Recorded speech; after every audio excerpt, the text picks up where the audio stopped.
A warm welcome to this session on making samples of neck edge finishing. At the end of the session, you will be able to finish the neckline using facing. Tools and equipments required. Lock stitch sewing machine, 1 number. Iron box, 1 number. Hand needle, 1 number. Scissors, 1 number. Dressmaker's pin, 1 box. Long cloth or poplin, 1 meter. Sewing thread, 1 number. Outside facing. The outside facing is visible on the right side of the garment.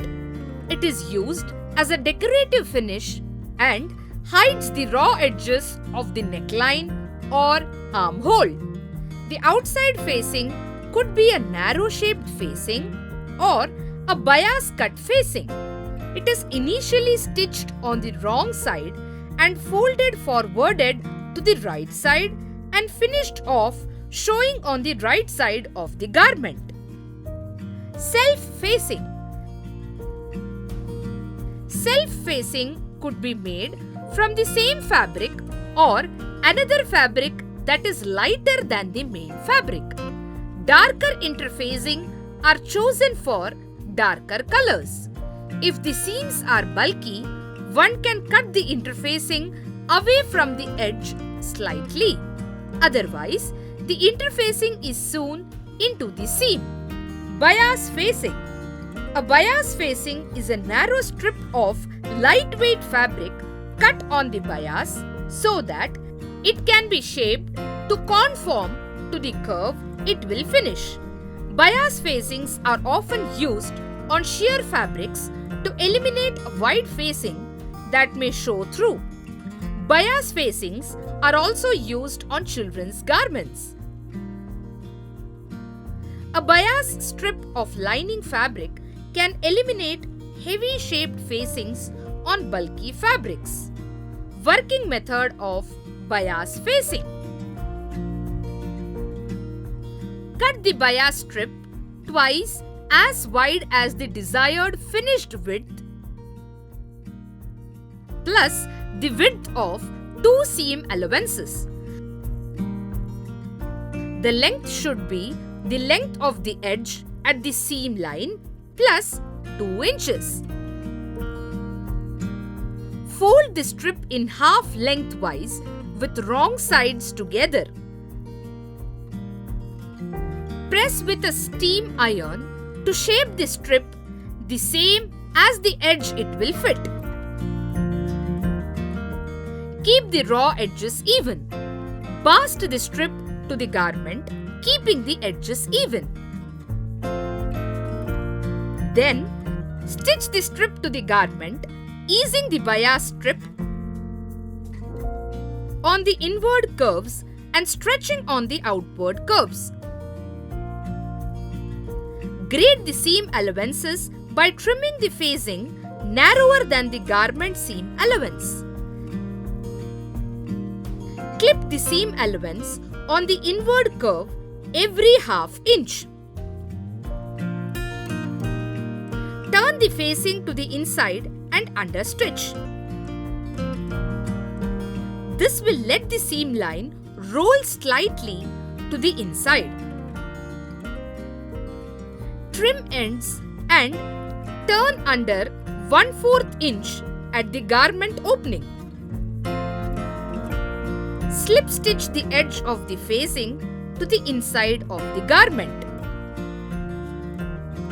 Combination facing. A combination facing is also called as the all-in-one facing. It is used to neaten a dress or blouse that does not have sleeves. The combination does the job of neatening the neck and the armhole using one facing for both areas. Working steps for combination facing. Cut the facing out of the dress fabric and iron on the interfacing on the wrong side. Match the shoulder seams of the facing and stitch in place. press the shoulder seams open. Place the right sides of the garment together and stitch the shoulder seams. Press shoulder seams open. Place the right sides of the facing and the garment together and stitch the neckline together. Trim and clip into the curves of the neckline. Lay the garment flat and pin the armhole together and machine stitch the armhole. Trim and clip the armhole. Repeat for each side. Turn the garment to the right side. Press. Machine stitch the side seams of the garment. Right sides together along the side seam allowance and under the armhole part of the facing.